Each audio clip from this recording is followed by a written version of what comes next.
a recording studio with Suzanne Ciani, a master musician of an unusual instrument. Synthesizer is an electronic musical instrument. It works by using electronic signals to produce sound, and the sound could be, for instance, like normal instruments like a cello or a guitar sound or a horn sound or a flute, or unusual sounds, sounds of snowstorms or birds, or just make-believe sounds that you want to make. Can you show me some of them? Sure. I have a sound in here that you'll have to tell me what it is, okay? You guess. Yeah. Like raindrops? Like water dropping, or say like things plopping into water. That's what it sounds like. That's really neat. Yeah. You'll have to guess what that is. It's chicken frying. And, Yeah. For instance, you can see, that's a picture of it right there. That's a picture of it? Yes. What is that machine? Oh, this is an oscilloscope, and it gives you a picture of the sound. Well, what is sound anyway? Oh, sound is, well, first of all, it comes through your ears, and it comes through the air. So it actually is a vibration in the air that is caused by, well, in this case, it's caused by that speaker cone vibrating.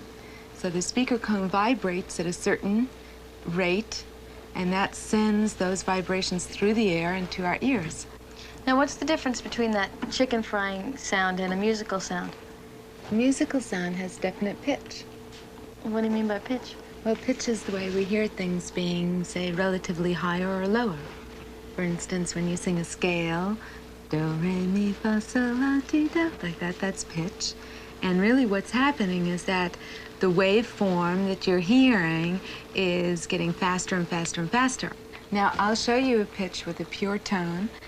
This will be A at a frequency of 440 cycles per second. You see that on the oscilloscope.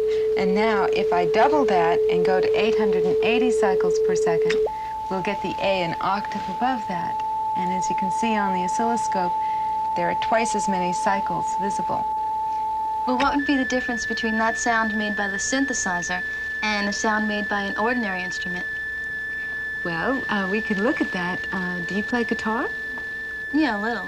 Because we have a guitar out in the studio, and if you'd like, you could go out and play an A. And Vern, could we record Lisa? Yeah, what track would you like that on? Oh, any open track that we've got's okay. Put it on 2. Okay. I think I could handle that. So you're just going to play A. Okay. Okay, are you ready? Mm-hmm. This would be on 1, single guitar note, take 1. Here we go.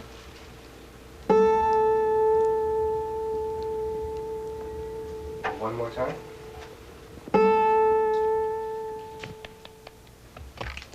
Yes, great, great, great. To say nothing of the great engineering skills. So you recorded it? Possible. Mm-hmm. That's it? Not yet. There it is. Well, what's the difference between that and the sound that comes out of the synthesizer? Well, in some ways they're alike. Yours, you can see, it moves at the same frequency because it's at the same pitch, A440. But your wave, instead of looking perfectly smooth, what I played was a very pure tone, a pure sine wave that doesn't exist in nature. What you played has a lot of different other components in it called overtones that give the basic waveform a funny bumpy shape like that. The overtones are, you don't actually hear them as separate sounds. They all blend into the first sound and change the way you feel that sound. It changes the color or the timbre of the sound. And that's what makes, for instance, a violin sound different from a clarinet or from a saxophone or from a piano. This looks like a big toy here. Do you ever Yes. just play around with it? Sure, there are lots of fun things you can do. There are things that instruments can do that a synthesizer can't do. A lot of it has to do with, well, any instrument. It depends on the years you spend with it and the technique that you develop that make it expressive.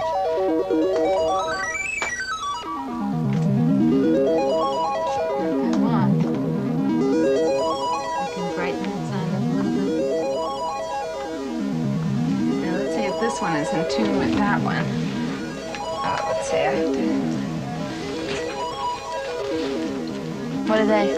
Oh, these are patch cords. These are the things that route the signal from one little module to another to get the sound. You can patch it in a lot of different ways.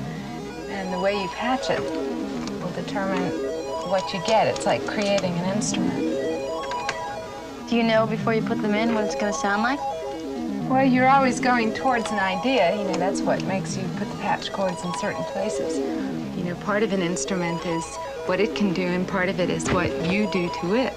The other part of music, of course, is the emotion and the personal involvement that a musician gives to his instrument. And that's something that I happen to feel and have with synthesizers.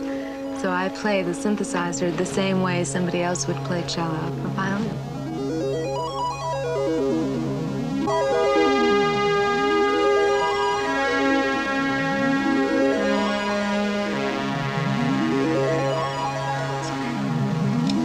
Can I try that? Sure. Does it matter which one you press?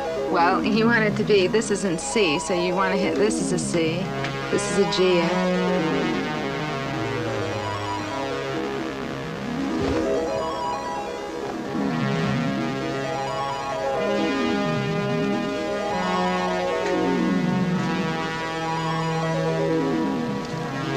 Do you have to leave it on long enough?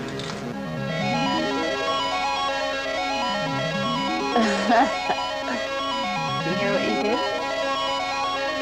Sounds like it's... Okay, now this one's still staying still, and this one is now moving.